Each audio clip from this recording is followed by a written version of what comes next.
Hello जी, नमस्कार। स्वागत है बच्चों आप सभी का विश्वास ई लर्निंग प्लेटफॉर्म पर। हम अध्ययन करेंगे बेटा गेमेटोजेनेसिस के बारे में। जैसा कि जिस प्रकार से हमारा पेपर है उसके अंदर डेवलपमेंटल बायोलॉजी का भी भाग है और उस डेवलपमेंटल बायोलॉजी के अंदर बहुत महत्वपूर्ण टॉपिक है हमारा गेमेटोजेनेसिस, युग्मक जनन। उसके बारे में हम पढ़ने वाले हैं। अब देखेंगे सबसे पहले कि गेमेटोजेनेसिस होता क्या है। हिंदी में बोला जाता है इसको युग्मक जनन।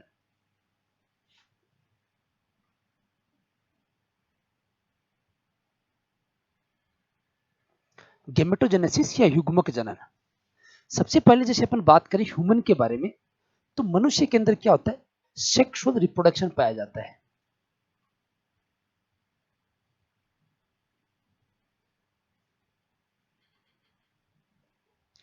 सेक्सुअल रिप्रोडक्शन यानी लैंगिक प्रजनन, या कह सकते हैं कि मनुष्य एक लैंगिक प्रजनन करने वाला प्राणी है। तो अब बात ही आ गई कि बोले लैंगिक प्रजनन क्या होता है, इसके बारे में देखेंगे। ऐसा प्रजनन, ऐसा रिप्रोडक्शन जिसके अंदर नर और मादा दोनों का रोल होता है, दोनों भाग लेते हैं, या दोनों के शरीर की एक एक सेल भाग लेती है। इस प्रकार के रिप्रोडक्शन को या प्रजनन को हम बोलते हैं लैंगिक प्रजनन। वो प्रजनन क्या होता है, जीवों के अंदर अपने समान संतान पैदा करने की क्षमता जनन कहलाती है। अब जैसे नॉर्मली हम बात करते हैं कि जैसे मेल है और फीमेल है, मेल की तरफ से कोई एक ऐसी सेल होती है जो रिप्रोडक्शन के अंदर भाग लेगी, उस सेल को अपन क्या बोलेंगे, स्पर्म। और फीमेल की तरफ से जो सेल भाग लेगी उनको बोलते हैं ओव। समझ रहे इतनी बात। और जब स्पर्म और ओवम के फ्यूजन से जो ऑफस्प्रिंग बनेगी या जो संतान बनेगी, तो इस प्रकार का जो प्रजनन होगा वो कहलाएगा लैंगिक प्रजनन। और अलैंगिक प्रजनन यानी एसेक्सुअल रिप्रोडक्शन में क्या होता है, सिंगल जीव से ही दूसरा जीव बन जाता है। अब हमें मनुष्य के रेफरेंस में पढ़ना है, तो ये देखा हमने, तो हम कह सकते हैं कि रिप्रोडक्शन में या लैंगिक प्रजनन में भाग लेने वाली जो कोशिकाएं होती हैं, जैसे ये कोशिकाएं भाग लेती हैं स्पर्म और ओवम, इन्हीं कोशिकाओं को हम क्या बोलते हैं, युग्मक बोलते हैं।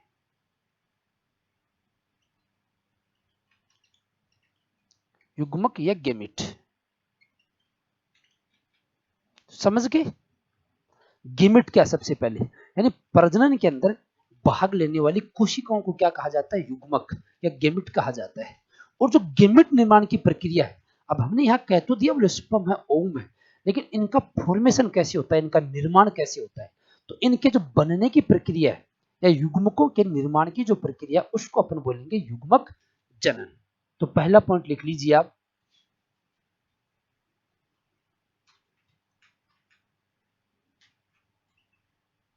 लैंगिक प्रजनन में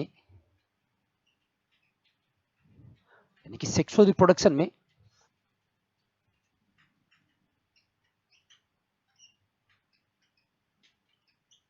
भाग लेने वाली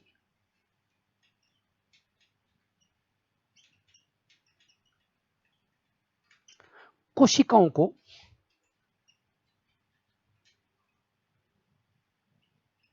युग्मक कहा जाता है।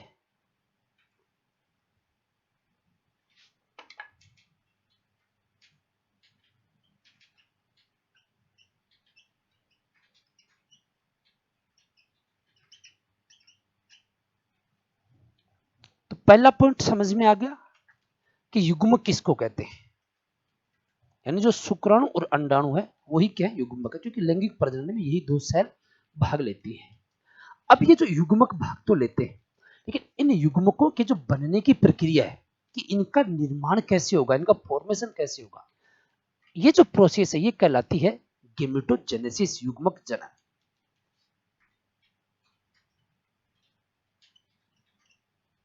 युग्मक या गेमेट निर्माण की प्रक्रिया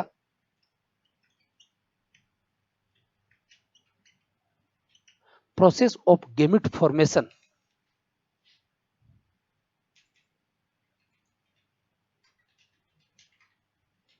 युग्मक जनन या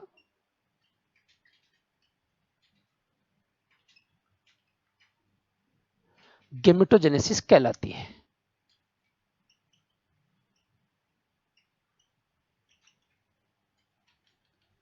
तो ये पॉइंट क्लियर हो गया होगा आपका कि गेमेटोजेनेसिस है क्या। तो युग्मक निर्माण की प्रक्रिया को अपन गेमेटोजेनेसिस कहते हैं। इसका मतलब आज हम किसके बारे में पढ़ने वाले हैं कि ये जो गेमेट होते हैं, इन गेमेट का निर्माण किस प्रकार से होता है और कहां होता है, उन सब के बारे में देखेंगे। अब यहां से आप सोच सकते हैं कि युग्मक जनन कितने प्रकार का होता होगा। गेमेट कितने होते हैं, जैसे यहां देखिए हमने दो, एक तो स्पर्म और एक ओवम। इसका मतलब गेमेटोजेनेसिस भी कितने प्रकार का हो जाएगा, दो प्रकार का हो जाएगा। यानी जो स्पर्म होगा, इस स्पर्म फॉर्मेशन की जो प्रोसेस होगी उसको बोलेंगे हम स्पर्मेटोजेनेसिस। इसी प्रकार से जो ओवम होगा, इसके फॉर्मेशन की प्रोसेस को बोलेंगे हम oogenesis, अंड जनन। इसको बोलेंगे शुक्र जनन। तो युग्मक जनन कितने प्रकार का हो गया, दो प्रकार का। तो अगला पॉइंट यही लिख लीजिए, युग्मक जनन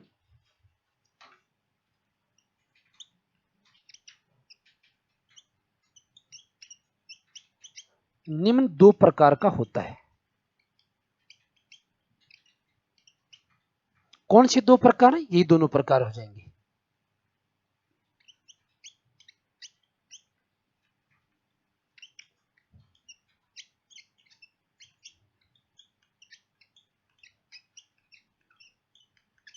स्पर्मेटोजेनेसिस एंड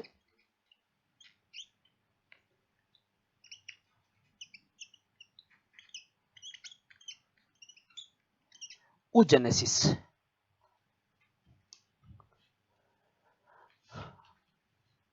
तो दो प्रकार का हो गया युग्मक जनन। युग्मक दो प्रकार के, तो इनका युग्मक जनन भी दो प्रकार का हो जाएगा। अब एक एक को हम यहां से डिटेल में पढ़ने वाले हैं। सबसे पहले हम पढ़ेंगे स्पर्मेटोजेनेसिस को, कि स्पर्म का निर्माण कैसे होगा। उसके बाद में पढ़ेंगे ओवम का निर्माण कैसे होता है। सिंपली हमने कह दिया कि स्पर्म फॉर्मेशन की प्रोसेस स्पर्मेटोजेनेसिस है, ओवम फॉर्मेशन की प्रोसेस या अंडाणु निर्माण की प्रक्रिया क्या, अंड जनन है। लेकिन ये कहां पर होता है और किस प्रकार से होता है, इसको हम डिटेल में समझने वाले हैं। क्योंकि स्पर्मेटोजेनेसिस और oogenesis, इन दोनों में से आपको एग्जाम में एक श्योर मिल जाएगा। स्पर्मेटोजेनेसिस पूछा जाए चाहे oogenesis, दोनों में से एक जरूर एग्जाम में पूछा जाता है, इसलिए हम इसको डिटेल में समझेंगे। इसको नोट कर लीजिए, साथ साथ में आप नोट करते चलिए।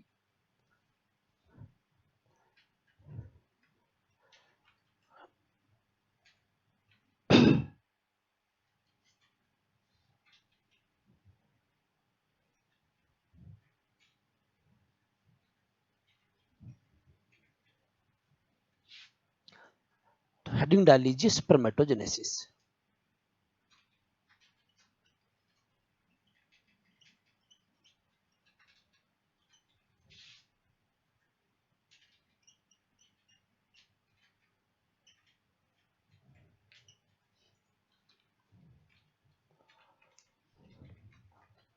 तो डेफिनेशन इजीली आप लिख सकते हैं, स्पर्म फॉर्मेशन की प्रोसेस यानी शुक्राणु निर्माण की प्रक्रिया क्या कहलाती है, शुक्र जनन कहलाती है।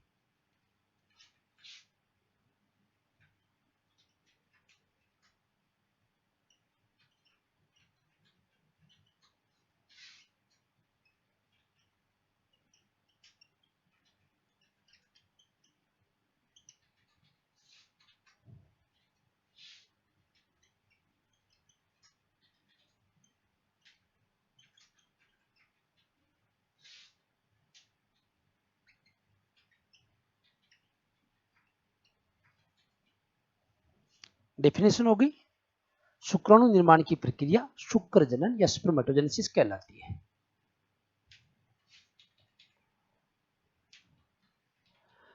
अब कहां पर होगा और कैसे इनका निर्माण होगा। तो स्पर्म किसके अंदर बनते हैं, मेल के अंदर बनते हैं, यानी नर के अंदर। और नर के अंदर क्या होते हैं, जो रिप्रोडक्टिव सिस्टम होता है उसके अंदर क्या होते हैं, प्राइमरी गोनाड, प्राथमिक जनन। अब ह्यूमन का जो प्राइमरी गोनाड है,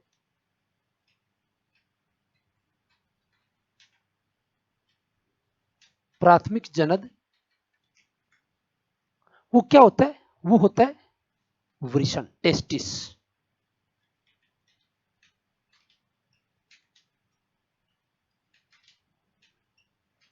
वर्षणीय जो टेस्टिस होता है वो क्या होता है, मेल का प्राइमरी गोनाड होता है। प्राइमरी गोनाड किसको बोलते हैं, ऐसे अंग जिनके अंदर क्या होता है, युग्मक का निर्माण होता है, गेमिट का फॉर्मेशन होता है, उसको क्या बोलते हैं अपन, प्राथमिक जनन अंग या प्राथमिक जनक बोलते हैं। महिला के अंदर बात करें तो ओवरी क्या होती है, वो प्राइमरी गोनाड होती है, क्योंकि वहां पर ओवम का फॉर्मेशन होता है।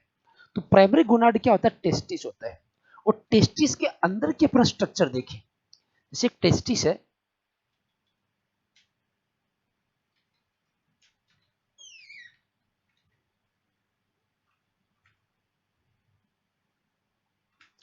टेस्टिस के अंदर क्या होती है, लोब्यूल्स होती है,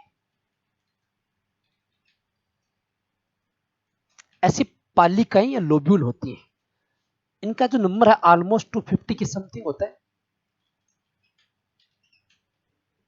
लोब्यूल। इनकी जो संख्या है, संख्या कितनी होगी इनकी, लगभग 250 के समथिंग ऐसे लोब्यूल होते हैं। और हर एक लोब्यूल के अंदर एक से लेकर 3 क्या होती है, सेमिनिफेरस ट्यूब्यूल होती है, नलिकाएं होती है।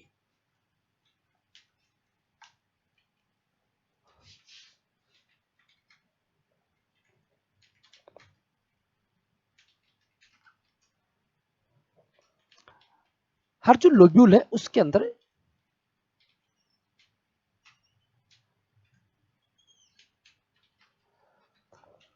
ऐसे मान लीजिए अंदर क्या होती है, सेमिनिफेरस ट्यूब्यूल होंगी। एक भी हो सकती है, दो भी हो सकती है, तीन भी हो सकती है, मोस्टली एक से लेकर 3 तक होती है इनके अंदर। अब इस तरीके से आपको ये ऐसे दिखाई दे रही है, ऐसे देखेंगे हम तो हमें ऐसे दिखाई देगी। तो इसको अपन जैसे मैं सेक्शन काट के यहां बनाऊं इसको, तो इस प्रकार से। और जैसे ये अंदर क्या, सेमिनिफेरस ट्यूब्यूल है, समझ रहे हो, यहां पोजीशन ऐसे, और यहां हमने इसको इस प्रकार से देखा तो ये ऐसे दिखाई दे रही है।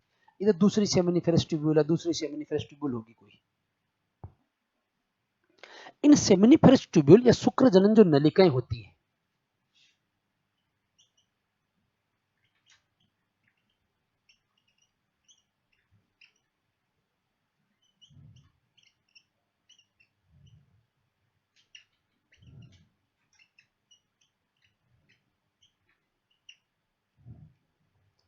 इन शुक्र जनन नलिकाओं के अंदर क्या मिलती है, स्पेशल टाइप की सेल मिलती, कोशिकाएं मिलती है।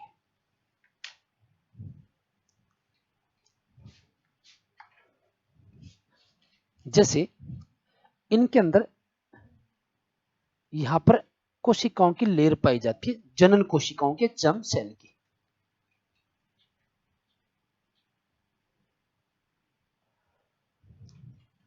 इसको बोला जाता है जर्मिनल एपिथेलियम, जननिक उपकला।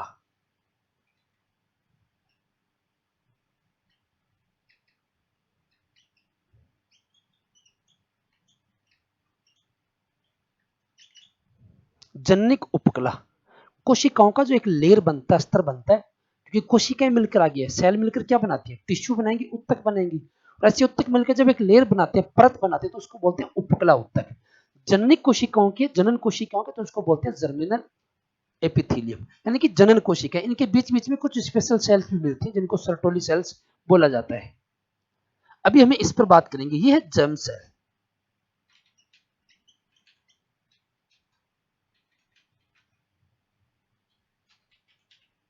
देखो, सेल मुख्यतया 2 प्रकार की होती है। एक होती है सोमेटिक सेल, यानी कायिक कोशिका, और दूसरी होती है जर्म सेल, जनन कोशिका। सोमेटिक सेल कहां मिलती है, हमारी बॉडी के अंदर मिलती है। हमारे शरीर का जो निर्माण करने वाली सेल होती है उनको बोलते हैं अपन सोमेटिक सेल या कायिक कोशिका। नाम से कायिक कोशिका, काया का मतलब शरीर, जो शरीर का निर्माण करती है, ऐसी कोशिकाओं को सोमेटिक सेल। हमारे जो भी हिस्से के अंदर सारी कोशिकाएं सोमेटिक सेल है। जनन कोशिकाएं नाम से लग रहा कहां मिलती है, जनन कोशिकाएं पाई जाती है जनन अंगों के अंदर। जैसे वृषण है, वृषण के अंदर हमने देखा यहां ये जनन कोशिकाएं हैं। और इन जनन कोशिकाओं से ही आगे चलकर इनमें डिवीजन होगा, डिटेल में देखेंगे इस प्रक्रिया को। और इसी से आगे चलकर किसका निर्माण होगा, स्पर्म का, यानी शुक्राणु का निर्माण होता है। तो ये आपको समझ में आ गया होगा कि शुक्राणु का निर्माण यानी स्पर्मेटोजेनेसिस की प्रोसेस कहाँ चलती है? ये चलती है वृषण के अंदर, टेस्टिस में, और टेस्टिस में भी मुख्य रूप से कहां पर? सेमिनिफेरस ट्यूब्यूल के अंदर। क्लियर है? बाकी की बात करें अपन, जो बाहर का जो स्थान होता है, जो सेमिनिफेरस ट्यूब्यूल इनके बीच का जो स्थान होता है, इसको बोला जाता है इंटरस्टिशियल स्पेस।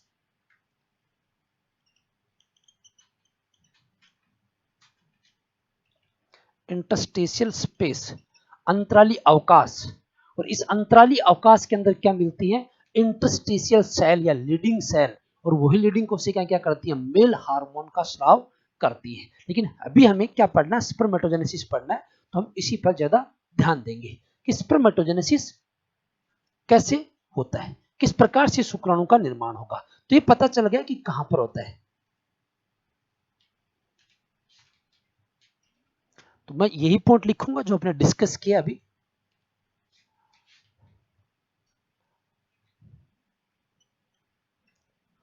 मनुष्य में वृषण की टेस्टिस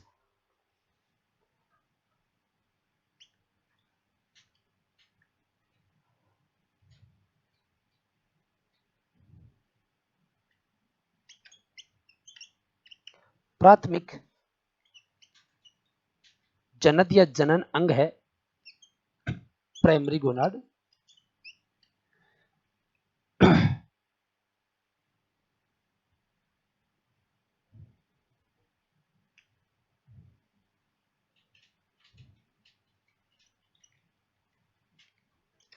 वृषण में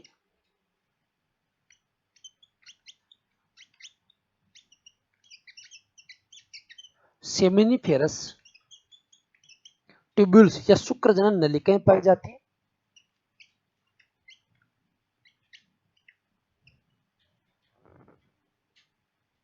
जिसमें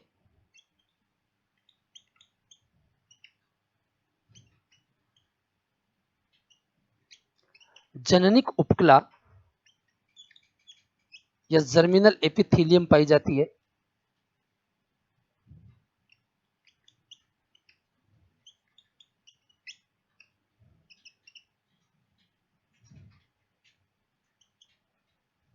समझ गए ये बात? प्राथमिक जनन अंग है जिसके अंदर सेमिनिफेरस ट्यूब्यूल है। सेमिनिफेरस ट्यूब्यूल के अंदर क्या? जननिक एपिथेलियम है, जर्मिनल एपिथेलियम है, जननिक उपकला है। जननिक उपकला के अंदर क्या है? जर्म सेल है। और इन्हीं जनन कोशिकाओं में विभाजन से शुक्राणु का निर्माण होता है। अगला पॉइंट में यही लिख दूंगा,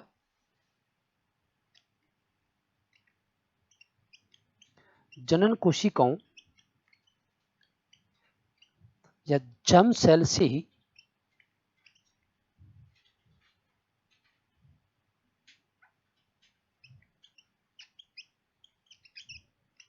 शुक्राणु या स्पर्म का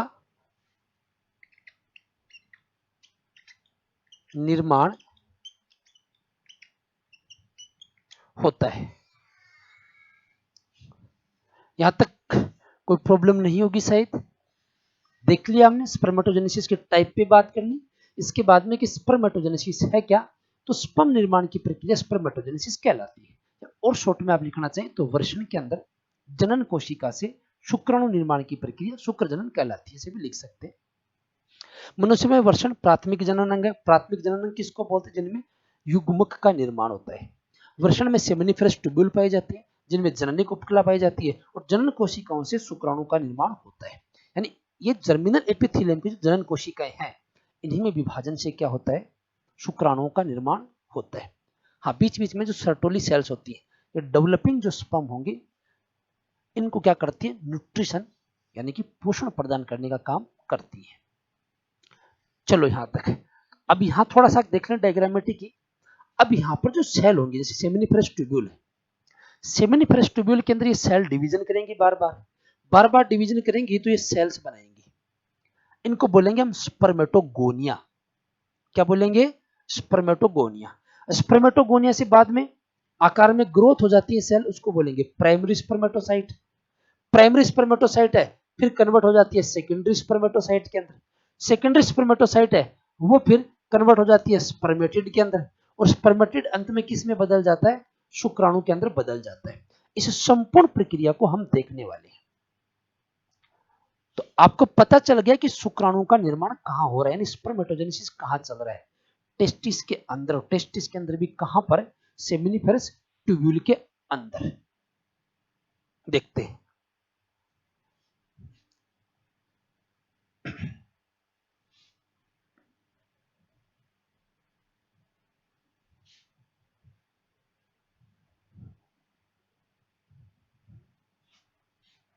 ये नोट कर लीजिए।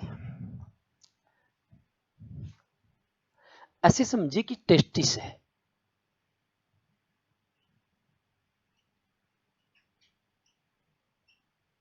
वृषण, और वृषण के अंदर हमने क्या देखा, अभी वृषण के अंदर हमने देखा कि क्या मिलती है, जर्म सेल यानी जनन कोशिका मिलती है। अब देखो, वैसे जो स्पर्मेटोजेनेसिस की प्रोसेस है वो कंटिन्यूस चलती है, लेकिन हम अध्ययन की सुविधा के लिए इसे डिवाइड कर लेते हैं।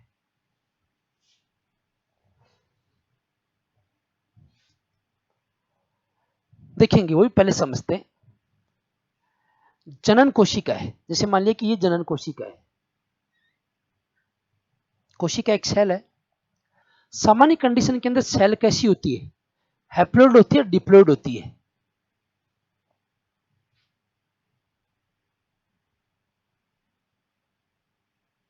यहां बना देता हूं मैं।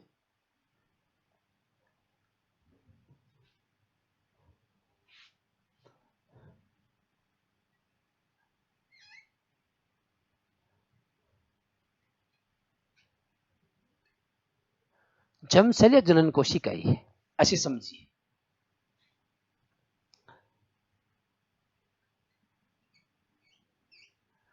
सेल किस कंडीशन में होती है, डिप्लोइड कंडीशन में, 2n। देखो, एक होता है द्विगुणित, एक होता है अगुणित। डिप्लोइड और हैप्लोइड।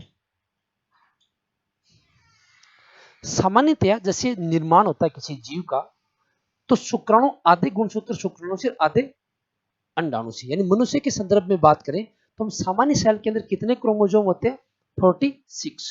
उसको किससे प्रदर्शित करते हैं अपन, 2n से। अब 2n से क्यों, क्योंकि ये जो 46 गुणसूत्र सेल में आते हैं, 23 किधर से आते हैं, शुक्राणु से, 23 किधर से आते हैं, अंडाणु से। दोनों मिलकर क्या बना लेते हैं, 46 बना लेंगे। लेकिन देखते हैं, एक सेट आता है यहां से, एक सेट आता है, इसलिए यहाँ की क्या बनेगा, 2n। तो ये जो आधी संख्या है गुणसूत्रों की, इसको तो क्या बोला जाता है, अगुणित। किसी भी जीव में मान लिया कि द्विगुणित गुणसूत्रों की संख्या 20 है, तो अगुणित गुणसूत्रों की, हैप्लोइड क्रोमोसोम का नंबर क्या होगा, 10 हो जाएगा। मनुष्य के अंदर क्या है, सामान्य द्विगुणित गुणसूत्रों की संख्या कितनी है, 46 है। तो हैप्लोइड क्रोमोसोम या अगुणित गुणसूत्रों की संख्या कितनी हो जाएगी, 23 हो जाती है। या ऐसे कहें कि अगुणित गुणसूत्रों की संख्या 23 है, तो द्विगुणित गुणसूत्रों की संख्या क्या हो जाएगी, 46 हो जाएगी। यानी तो ये अगुणित और द्विगुणित शब्दों के बारे में भी ध्यान रखें। ये सामने 2 है ना, 2n का मतलब द्विगुणित है। द्विगुणित का मतलब क्या, इसमें क्रोमोसोम कितने, 46 है। क्लियर है, ठीक है। ये सेल है, ये आगे डिवीजन करेगी, बार बार माइटोसिस यानी समसूत्रीय विभाजन करती है। अब इसमें समसूत्री विभाजन हुआ।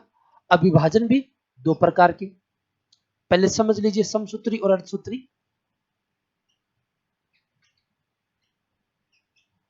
माइटोसिस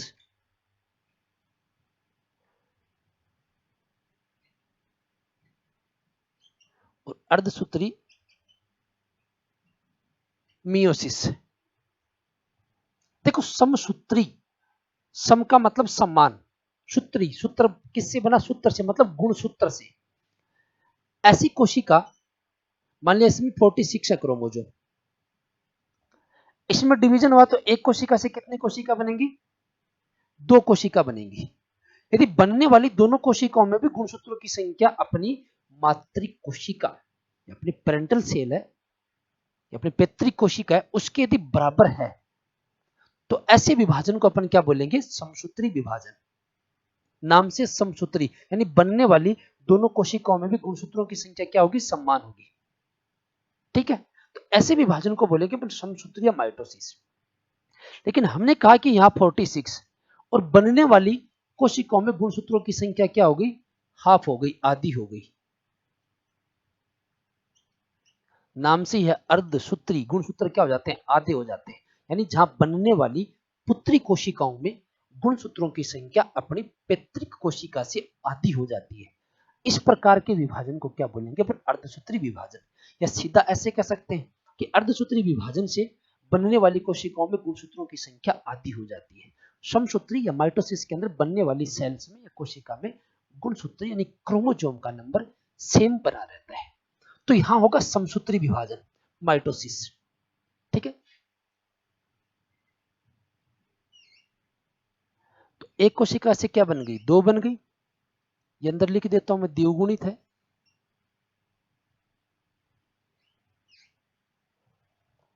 इसमें फिर समसूत्री विभाजन हुआ तो फिर इससे दो बन गई,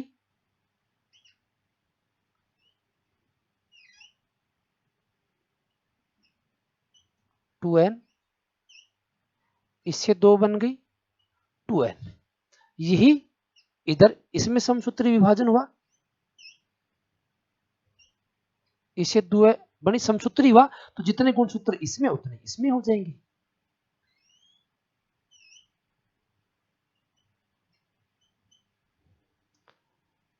क्लियर है, कौन सा डिवीजन हुआ, यहां समसूत्री विभाजन हुआ,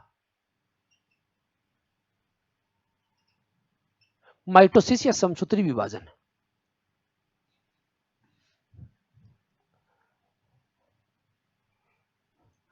अब यहां पर जनन कोशिकाओं में बार बार विभाजन से जो कोशिकाएं बन रही है, इनको बेटा बोला जाएगा स्पर्मेटोगोनिया।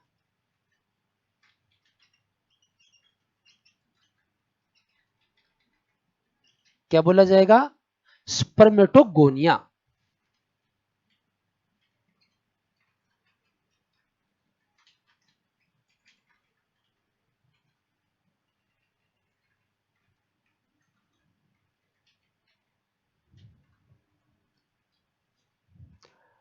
वृषण के अंदर जो जनन कोशिका है, जर्मिनल एपिथेलियम की अपन ने एक सेल ले ली कि ये जनन कोशिका है।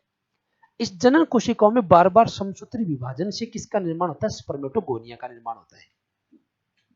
क्लियर है, जितने भी स्पर्मेटोगोनिया है सारे के सारे क्या होते हैं, डिप्लॉइड होते हैं, द्विगुणित होते हैं। यानी जितने गुणसूत्र इसमें उतने इसके अंदर आपस में मिलते हैं। अब क्या करेगा यहां पर जैसे हम एक सेल को लेकर चले आगे, इसमें से जैसे एक सेल ने क्या की, आकार में वृद्धि की, कुछ प्रोटीन के या क्रोमेटिन के जमा की वजह से स्पर्मेटोगोनिया आकार में वृद्धि कर लेते हैं। यहां कोई डिवीजन नहीं होगा। तो मान लिया कि इसने आकार में वृद्धि कर ली,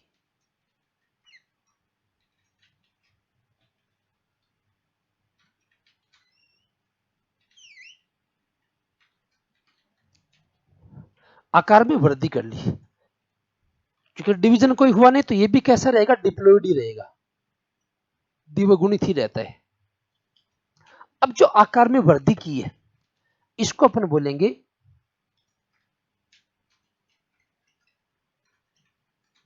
प्राइमरी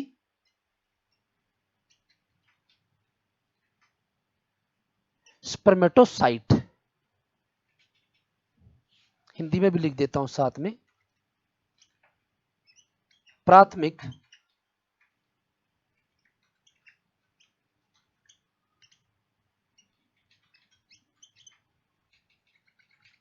स्पर्मेटोसाइट। क्लियर है, अब क्या होगा देखो, ये जो प्राइमरी स्पर्मेटोसाइट है इसके अंदर यहां पर डिवीजन होगा अर्धसूत्री विभाजन। अर्धसूत्री विभाजन होता है, ये दो प्रकार का होता है, अर्धसूत्री फर्स्ट और अर्धसूत्री second, meiosis first and meiosis second. तो यहां डिवीजन हुआ,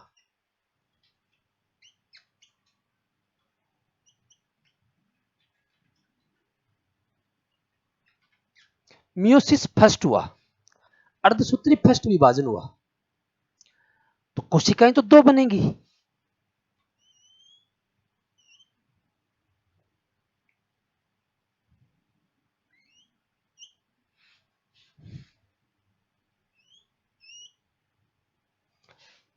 अब इनमें क्रोमोसोम का नंबर क्या होगा, गुणसूत्र की संख्या क्या होगी, तो बेटा इसमें गुणसूत्रों की संख्या आधी हो जाएगी क्योंकि मियोसिस हो गया है। तो ये डिप्लॉइड थी तो इसमें क्या हो जाएगा, हैप्लॉइड हो जाएगा। अब एन लिख दूंगा मैं, एन का मतलब हैप्लॉइड है, आधे हो गए। जैसे यहाँ 46 थे तो 23 हो गए। प्राइमरी स्पर्मेटोसाइट के डिवीजन से जो सेल बनी है इनको क्या बोलते हैं कि अपन सेकेंडरी स्पर्मेटोसाइट।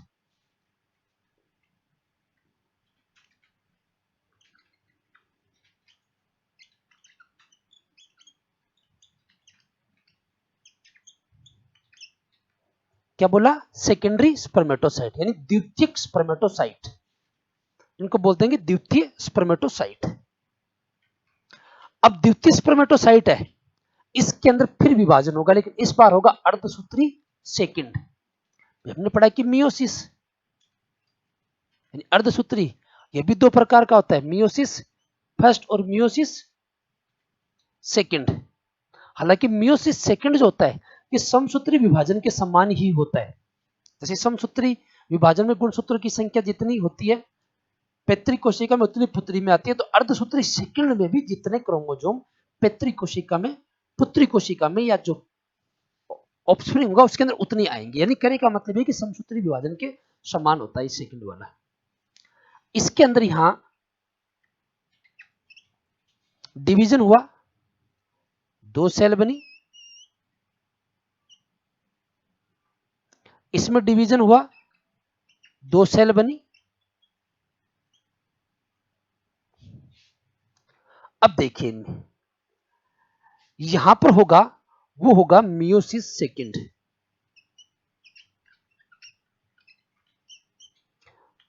अर्धसूत्री सेकंड। अब अर्धसूत्री सेकंड होगा तो मैंने कहा कि अर्धसूत्री सेकंड में भी समसूत्री के समान है, ये जितने गुणसूत्र कोशिका में रहते हैं उतने ही विभाजन के बाद बनने वाली कोशिका में रहेंगे। अब ये एन है तो ये भी क्या होगी, एन होगी कि नहीं होगी, क्योंकि मियोसिस सेकंड है या समसूत्री विभाजन ऐसे बोल दीजिए। मियोसिस सेकंड समसूत्री के समान होता है, तो समसूत्री में जितनी जिस कोशिका के विभाजन से दो कोशिकाएं बनती है तो जितने गुणसूत्र इसमें उतने इसमें होंगे। तो यहां पर भी एन एन हो जाएगा कि नहीं हो जाएगा, यहां पर भी हैप्लॉइड, यहां पर भी हैप्लॉइड। ये कंडीशन यहां पर क्योंकि इन दोनों के अंदर हुआ है मियोसिस सेकंड, तो यहां पर भी हैप्लॉइड, यहां पर भी हैप्लॉइड बन गए। अब सेकेंडरी स्पर्मेटोसाइट से जो कोशिकाएं बनी है इनको बोलेंगे स्पर्मेटिड।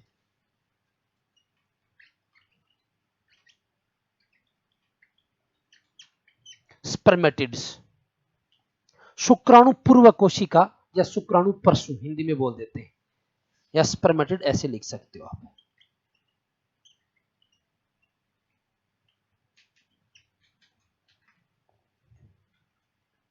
अब क्या होगा, ये जो स्पर्मेटिड होंगे यही आगे क्या करेंगे, इनमें मियोसिस होगा और ये आगे चलकर यानी इस प्रकार कायांतरण होगा, कायांतरण होगा एक प्रकार से।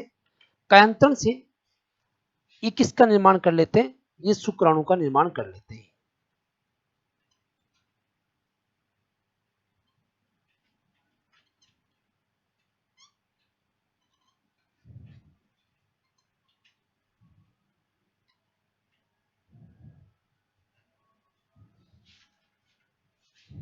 ये क्या बन गए, ये बन गए स्पर्म।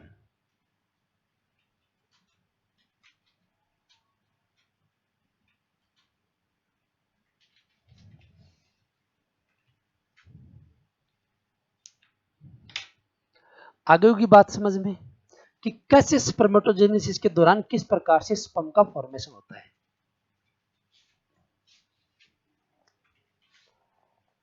अब इस संपूर्ण प्रक्रिया कंटिन्यूस रूप से चलती है, लेकिन फिर भी हम अध्ययन की सुविधा से इसको डिवाइड कर सकते हैं। इधर वाला लिख लिया होगा, अब नोट करते हैं इसको, साथ साथ में और समझेंगे और नोट करते चलेंगे।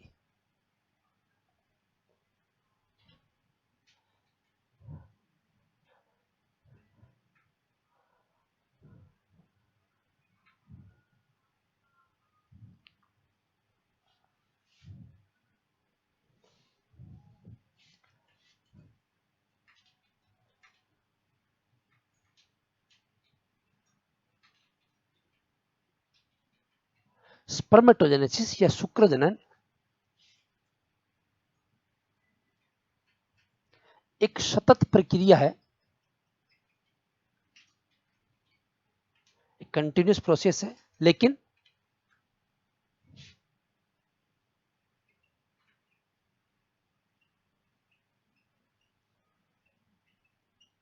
अध्ययन की सुविधा के लिए इसे दो भागों में विभाजित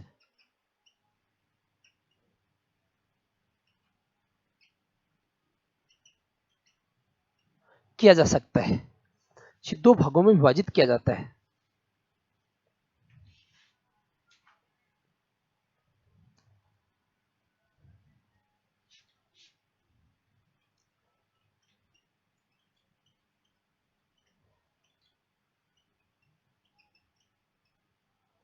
स्पर्मेटोसाइटोजेनेसिस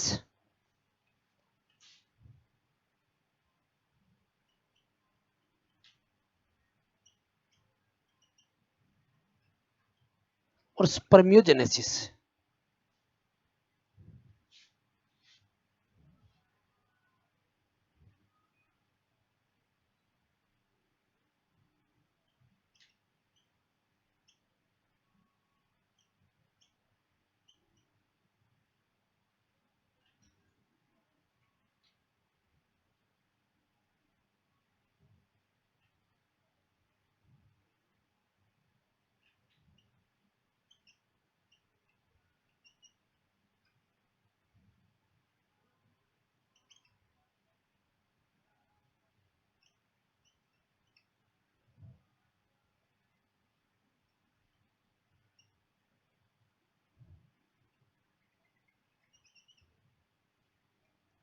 स्पर्मियोजेनेसिस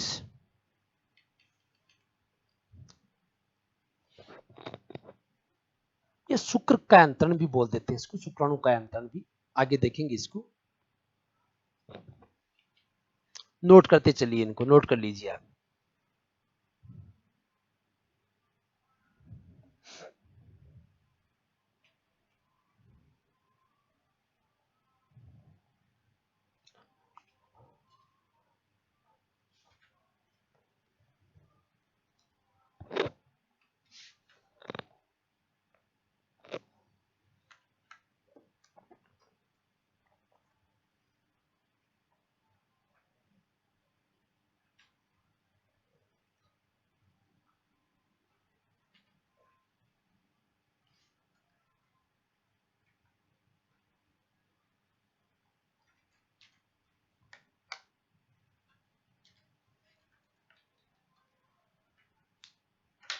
इतना नोट हो गया आपका?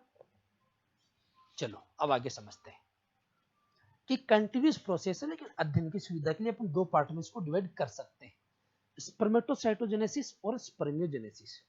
यानी यहां से लेकर यहां तक की जो प्रक्रिया, स्पर्मेटिड निर्माण तक की प्रक्रिया, इसको तो अपन क्या बोलेंगे, स्पर्मेटोसाइटोजेनेसिस। और इसके बाद में स्पर्मेटिड से, ये सारे स्पर्मेटिड है, स्पर्मेटिड से जो स्पर्म फॉर्मेशन की प्रक्रिया है, इसको क्या बोल देते हैं, स्पर्मियोजेनेसिस। समझ गए? यानी जिस यहां से जनन कोशिकाओं में विभाजन से स्पर्मेटोगोनिया बने, प्राइमरी स्पर्मेटोसाइट बना, सेकेंडरी स्पर्मेटोसाइट बना, फिर स्पर्मेटिड बना, यहां तक की प्रक्रिया को हमने क्या कह दिया, स्पर्मेटोसाइटोजेनेसिस। यानी इस प्रोसेस के अंदर किसका निर्माण होता है, स्पर्मेटिड का। क्लियर है? अगला स्पर्मियोजेनेसिस, तो अगले में कहेंगे कि स्पर्मेटिड से शुक्राणु निर्माण की प्रक्रिया को क्या बोलेंगे, स्पर्मियोजेनेसिस। आगे चलकर स्पर्मेटोसाइटोजेनेसिस है, इसको फिर तीन पार्ट में अपन डिवाइड कर देते हैं। कौन कौन से तीन पार्ट में?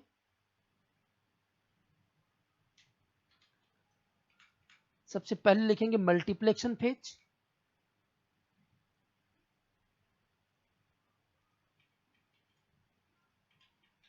मल्टीप्लेक्शन फेज यानी गुणन प्रावस्था।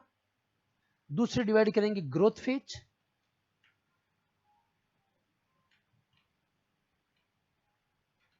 वर्दी प्रावस्था, और तीसरी होगी मैच्योरेशन फेज।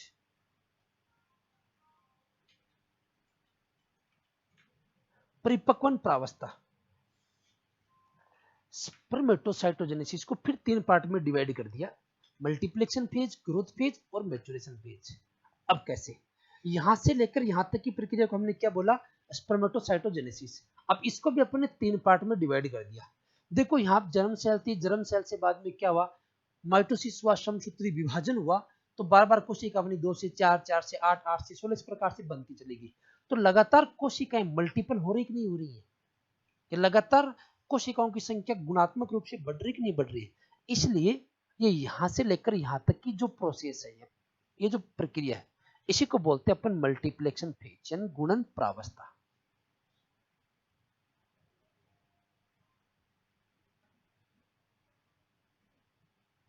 मल्टीप्लेक्शन फेज, गुणन प्रावस्था, इसको बोलेंगे अपन गुणन प्रावस्था।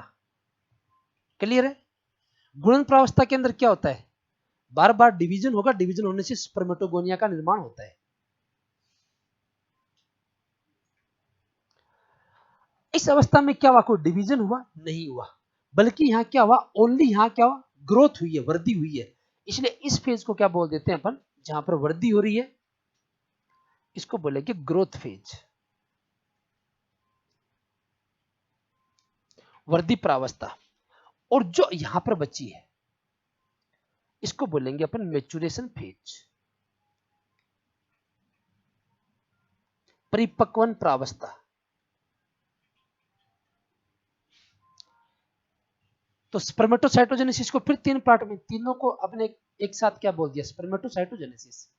यानी स्पर्मेटोसाइटोजेनेसिस प्रक्रिया के दौरान क्या होता है, स्पर्मेटिड का निर्माण होता है। यानी स्पर्मेटिड निर्माण तक की जो प्रक्रिया है, इसको हमने क्या कहते हैं, स्पर्मेटोसाइटोजेनेसिस। इसको भी फिर 3 पार्ट में डिवाइड कर लिया, कि जहां संख्याओं का क्या हो जाए, मल्टीपल हो रही है संख्या, बार बार विभाजित, उसको बोल दिया मल्टीप्लेक्शन या गुणन प्रावस्था। जहां कोशिका आकार में वृद्धि कर रही है, उसको बोल दिया अपने ग्रोथ फेज। और जहां डिवीजन होते हैं, उसको बोलते हैं अपन मैच्योरेशन फेज। मैच्योरेशन फेज में कितने डिवीजन होते हैं, 2, मियोसिस फर्स्ट और मियोसिस सेकंड। क्लियर है। और इसके बाद में यहाँ स्पर्मेटिड से शुक्राणु बना, इसको बोल दिया स्पर्मियोजेनेसिस। वन बाय वन इसको नोट कर लेते हैं, यहाँ समझ गए होंगे, साथ में और भी देखते रहेंगे। इसको नोट कर लीजिए इतने को, इसके बाद में चलते हैं आगे।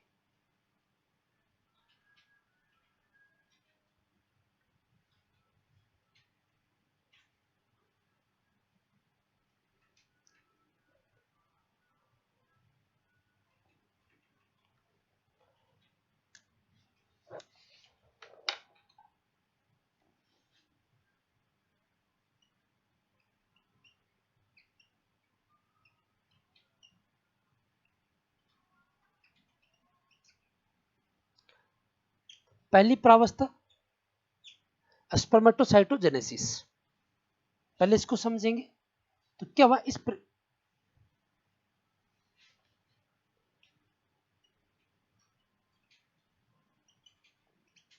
इस स्टेप में स्पर्मेटिड्स का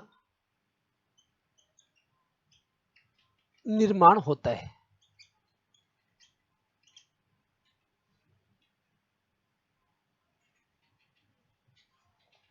यहां स्पर्मेटिड, तो स्पर्मेटिड का निर्माण होता है।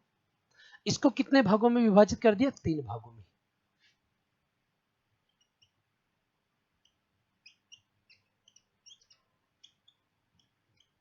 इसे 3 भागों में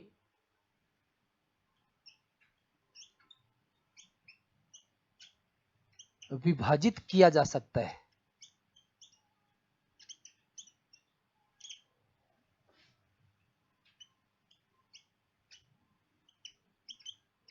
डिवाइडेड इन 3 पार्ट। अब वो 3 भाग कौन से हैं, ये 3 प्रावस्था कौन सी है, भागों की बजाय प्रावस्था लिख दिए, फेज लिख दीजिए, इसे 3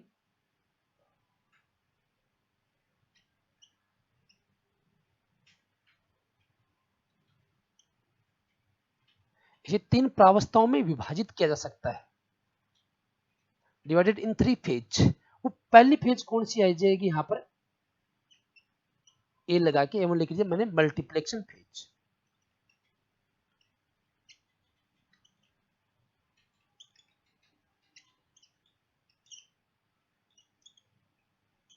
या गुणन प्रावस्था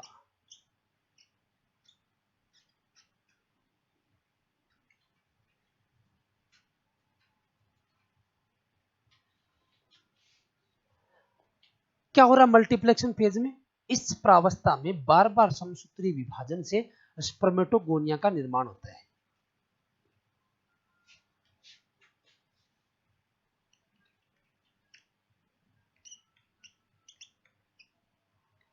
इस प्रावस्था में बार बार समसूत्रीय या माइटोसिस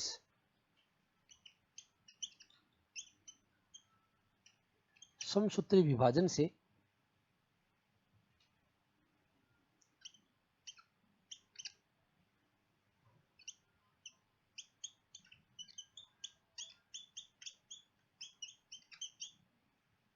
स्पर्मेटोगोनिया का निर्माण होता है।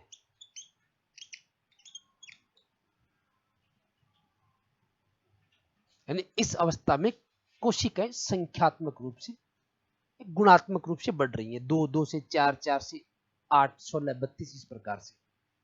इसलिए अपने इसको मल्टीप्लेक्शन फेज या गुणन प्रावस्था बोल दिया है। अब इस प्रावस्था में निर्माण किसका हुआ, यानी जहां पर जो सेल बनती है इस प्रावस्था में, उसको क्या बोलते हैं अपन? स्पर्मेटोगोनिया। अब स्पर्मेटोगोनिया कैसे होते हैं? डिप्लॉइड होते हैं या हैप्लॉइड होते हैं? डिप्लॉइड है, ये हमने समझ लिया, क्योंकि यहाँ सेल थी डिप्लॉइड थी, समसूत्री विभाजन हुआ, तो इनमें भी नंबर उतना ही रहने वाला है। अगला पॉइंट लिख लीजिए,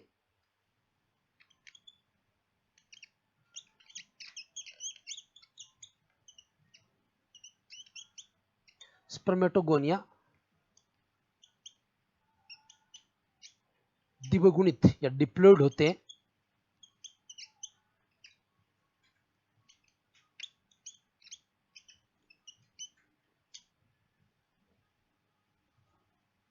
मल्टीप्लेक्शन फेज समझ में आ गई। इसमें क्या करना, अब दूसरी फेज कौन सी है? Growth phase.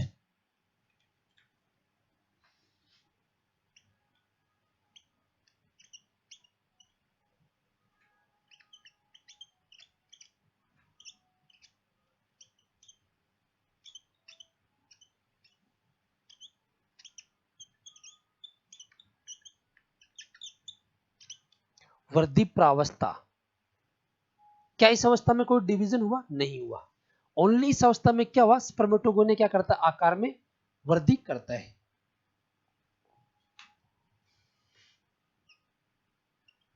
In this phase या इस प्रावस्था में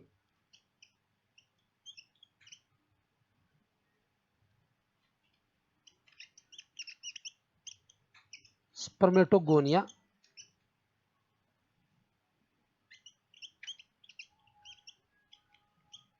क्रोमेटिन व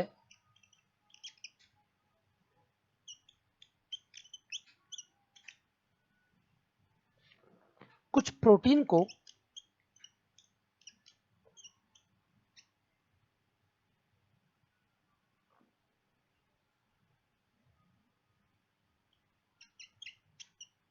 संग्रहित कर या स्टोर कर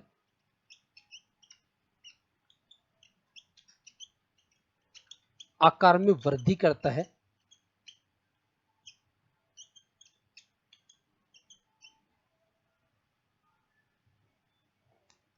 यानी इस प्रावस्था में जो स्पर्मेटोगोनिया थी वो क्रोमेटिन और कुछ प्रोटीन का संग्रहण करेगी या उसको स्टोर करेगी, स्टोर करके क्या करती है? आकार में वृद्धि कर लेती है।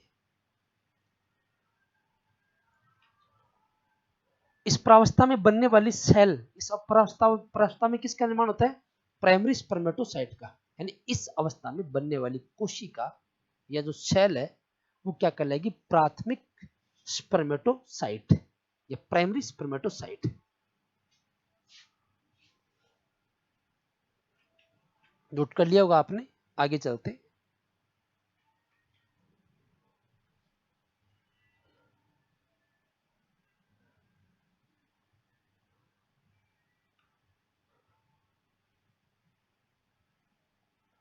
अगला पॉइंट कंटिन्यू। इस प्रावस्था में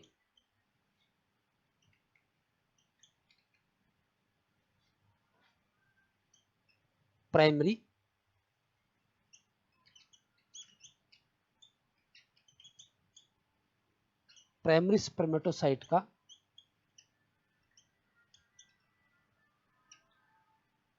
निर्माण होता है।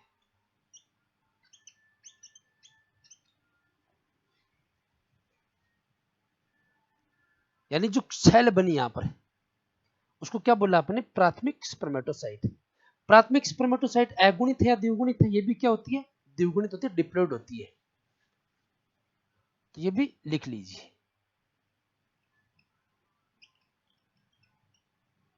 प्राइमरी स्पर्मेटोसाइट भी डिप्लॉइड या द्विगुणित होती है।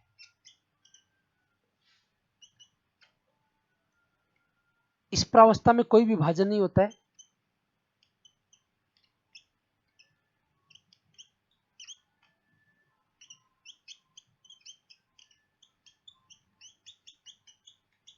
कोई विभाजन नहीं होता है।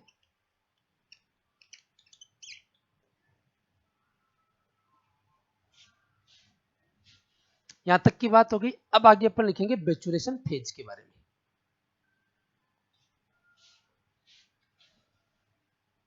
परिपक्वन प्रावस्था।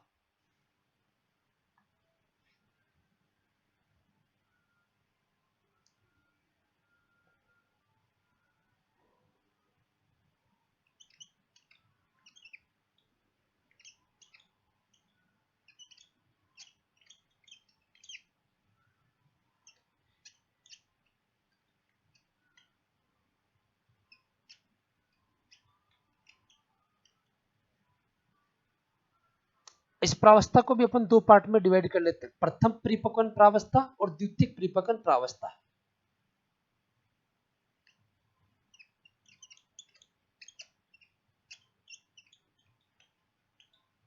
प्रथम परिपक्वन प्रावस्था, देखो दो डिवीजन हो रहे थे, उसके हिसाब से अपन दो पार्ट में डिवाइड कर देते हैं। प्रथम परिपक्वन प्रावस्था,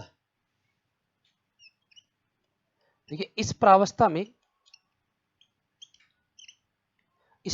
में प्राइमरी स्पर्मेटोसाइट में मियोसिस फर्स्ट या अर्धसूत्री फर्स्ट से सेकेंडरी स्पर्मेटोसाइट का निर्माण होता है। इस प्रावस्था में प्राइमरी स्पर्मेटोसाइट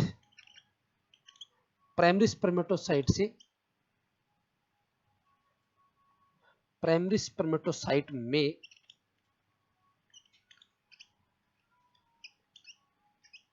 अर्धसूत्री फर्स्ट या मियोसिस फर्स्ट से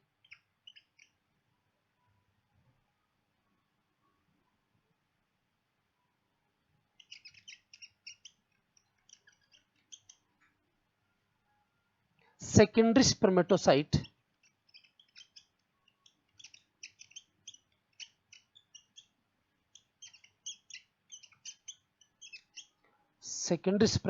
का निर्माण होता है। सेकेंडरी स्पर्मेटोसाइट का निर्माण हो गया। अब सेकेंडरी स्पर्मेटोसाइट है कैसी? क्योंकि यहां मियोसिस फर्स्ट हो गया है,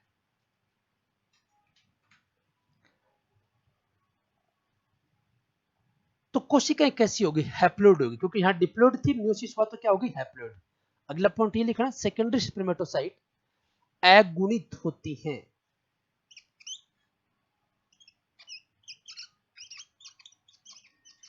सेकेंडरी स्पर्मेटोसाइट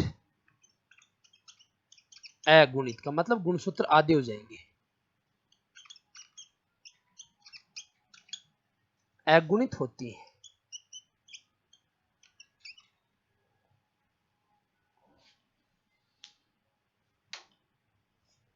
यहां तक कोई प्रॉब्लम नहीं होगी? यहां तक पहुंच के अब दूसरा विभाजन होता है, इस अवस्था को बोल देंगे अपन द्वितीय परिपक्वन प्रावस्था। इस प्रावस्था में मियोसिस सेकेंड होता है, जिससे स्पर्मेटिड का निर्माण होता है।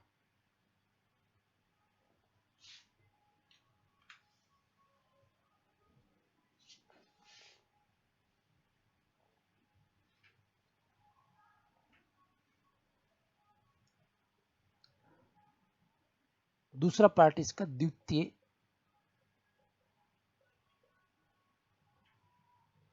इसको बोलते हैं द्वितीय परिपक्वन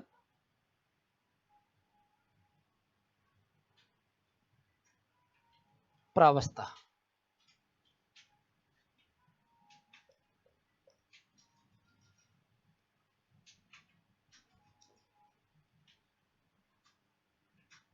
फर्स्ट मैच्योरेशन डिवीजन और second maturation division.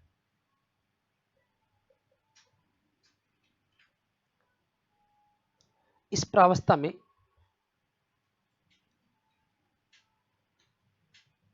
Meiosis second होता है, जिससे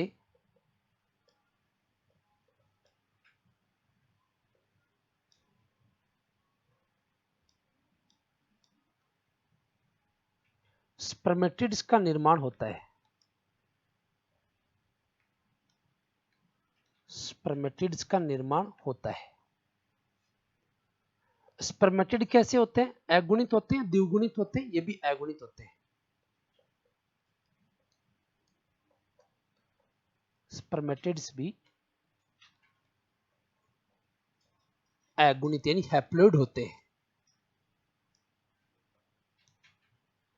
तो इस प्रकार से आप देख सकते हो कि एक प्राइमरी स्पर्मेटोसाइट से कितने स्पर्मेटिड बने?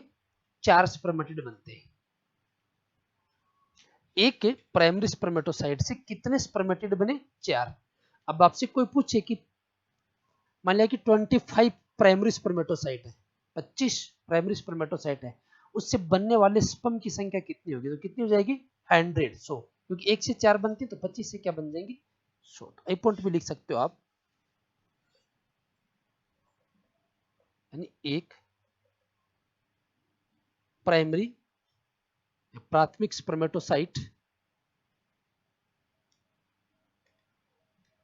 तो साइट से 4 स्पर्मेटिड्स का निर्माण होता है।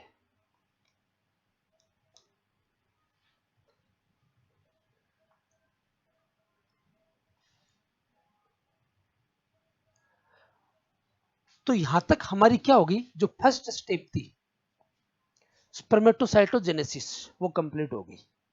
अब दूसरी प्रावस्था क्या थी हमारी? वो थी स्पर्मियोजेनेसिस।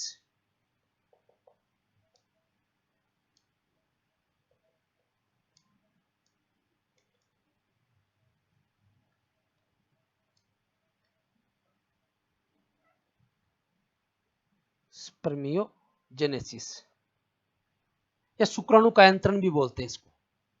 अब यहां देखो, स्पर्मेटिड कैसा था? गोल व एचल स्थल, नॉन मोटाइल, एचल मतलब गति नहीं करती है। लेकिन इससे क्या हुआ? शुक्राणु जो होता है वो क्या होता है? गतिशील होता है, क्योंकि इसमें पूंछ मिलती है जो इसको गति प्रदान करती है। तो माइटोकॉन्ड्रिया होते हैं, यहाँ पर ऊर्जा प्रदान की जाती है। तो एक गोल व अगतिशील कोशिका से गतिशील शुक्राणु निर्माण की प्रक्रिया को क्या बोल देते हैं हम? स्पर्मियोजेनेसिस कह देते हैं। यानी यहां पर जो प्रोसेस है ये कहलाती है स्पर्मियोजेनेसिस। लिख सकते हो यहां पर स्पर्मियो, इस स्टेप को हमने क्या कहा है?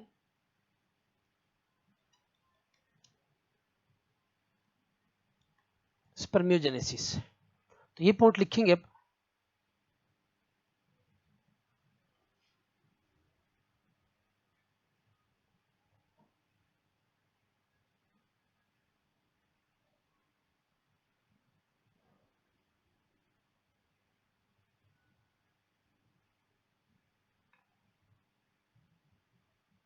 यानी एक गोलाकार व एचल नॉन मोटाइल एचल स्पर्मेटिड से एक चल मोटाइल या गतिशील शुक्राणु निर्माण की प्रक्रिया शुक्राणु निर्माण की प्रक्रिया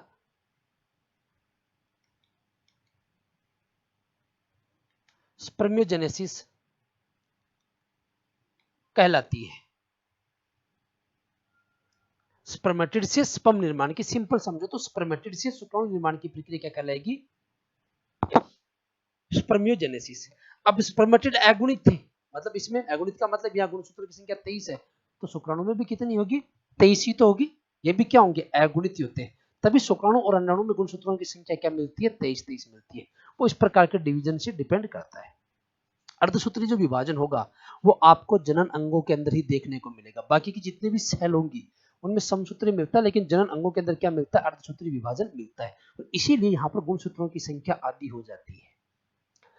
अब यहां से गोलाकार कोशिका से शुक्राणु बना, तो इस यहां से स्पर्मेटोजोइड से शुक्राणु बनते समय भी कई प्रकार के चेंजेज होते हैं। उन चेंजेजों की अपन बात करेंगे जब स्पर्म की स्ट्रक्चर पढ़ेंगे उस समय पर, कि किस प्रकार से भाई यहाँ पर गोलाकार कोशिका थी, इस गोलाकार से एक लंबवत कोशिका बन रही है। और शुक्राणु में हम देखते हैं यहाँ केंद्रक होता है, यहाँ पर एक्रोसोम होता है, यहाँ पर टेल होती है, यहाँ पर माइटोकॉन्ड्रिया होते हैं। तो कई सारे चेंजेज होते हैं। तो स्पर्मेटिड से शुक्राणु निर्माण बनते समय जो चेंजेज होते हैं उसकी हम बात कर लेते हैं आगे, यानी स्पर्म के साथ में कर लेते हैं। स्पर्मेटोजेनेसिस पूछे तो ये आपके लिए इतना पोर्शन था। तो आज की वीडियो में हमने समझा गेमेटोजेनेसिस, और गेमेटोजेनेसिस के अंदर हमने देखा कि गेमेटोजेनेसिस दो प्रकार का, स्पर्मेटोजेनेसिस और ओजेनेसिस। इसमें एक पार्ट को हमने कवर किया, स्पर्मेटोजेनेसिस को। एग्जाम की दृष्टि से काफी इंपॉर्टेंट है, इसलिए अच्छी तरीके से इनको तैयार करिए। बेटा सेकंड सेमेस्टर के अंदर मेहनत अच्छी तरीके से करनी है, क्योंकि जो पैटर्न फर्स्ट सेमेस्टर में था उस तरीके से नहीं आएगा। डिस्क्रिप्टिव पेपर आएगा तो अच्छी तरीके से पढ़ पाओगे, तभी पेपर क्लियर हो पाएगा। आज के वीडियो के अंदर हम इतनी ही बात करेंगे, फिर मिलेंगे एक नई वीडियो के साथ में। तब तक के लिए थैंक यू, गुड बाय।